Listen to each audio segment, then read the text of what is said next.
I can't say I've ever played that many songs in a suit before.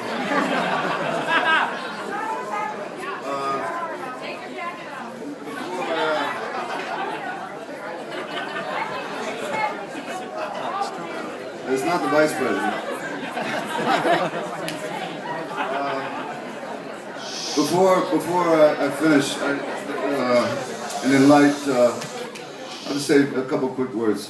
Before I finish, and in light of the recent quotes that were just the recently outed quotes coming from the Republican candidate, there was something I wanted to express publicly. And I'm an example of someone who never made it to university. I never applied for a student loan. In the age of 19, I had some manual labor skills, but in 1984, the minimum wage was $3.35. I struggled to find a way into the workforce. At the same time, I had I wanted to be self-sustaining, and I did have this dream to become a musician. And I felt this dream had an expiration date. Unlike the 5 for $1 top ramen noodle packets that I was living off of, which never seemed to go bad. But in this quest to somehow improve my lot in life, at one point I saw a small listing in the want ads. It talked about a security guard training program. And it was a government program where you went to class for 2 weeks.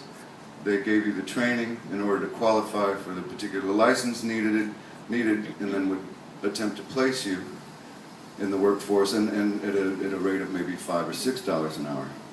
So for me, it actually worked out beautifully.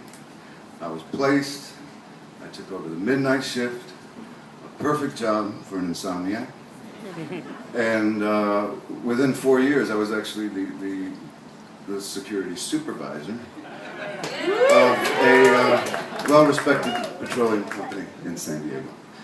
And but it was that job that allowed me to also afford the guitars and tape recorder and microphones that I needed to keep working on music. So for me, and it was also the job that I reluctantly left to move up to Seattle for less pay in order to join a band. It all worked out. But really, for me, it all began with that ability to get the proper training to get a decent job. When I look back at the people in those classes that I was in there with, they didn't just needed a job. They wanted a job. They wanted to work. So it's very upsetting to hear a presidential candidate be so easily dismissive of such a ginormous amount of the population. And if Mitt Romney were to be elected, none of those 47% of people would have a voice, because he has already ascertained that they believe that they are victims. I'm looking back. I'm very proud that I got that training and I got that assistance, and I was given the opportunity for a fair shot. And I'm very proud now to introduce him to you, ladies and gentlemen, the President of the United States, Mr. Barack Obama.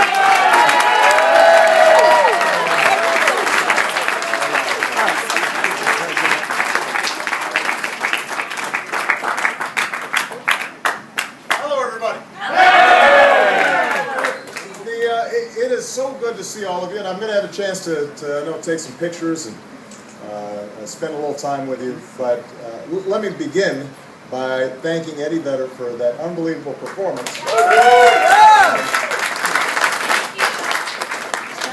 But more importantly, for that story, which is the first time I've ever heard that story. And for you to share that with us, Eddie, I think speaks volumes not just about you and who you are, but it also speaks volumes about our country. Because that story, I think, captures better than anything what this campaign's about and what this country's about. At any given moment, all of us may have challenges. At any given moment, all of us may need a helping hand. And that's not inconsistent with individual initiative, risk-taking, and pursuing the American dream. It's part and parcel of it. And so I'm so grateful for your friendship and your support, but I'm really grateful for you sharing that story with all of us. Thank you. To Lisa and Don, thank you for opening up your extraordinary home. We are so grateful. I want to thank Tyler Florence for all the outstanding food.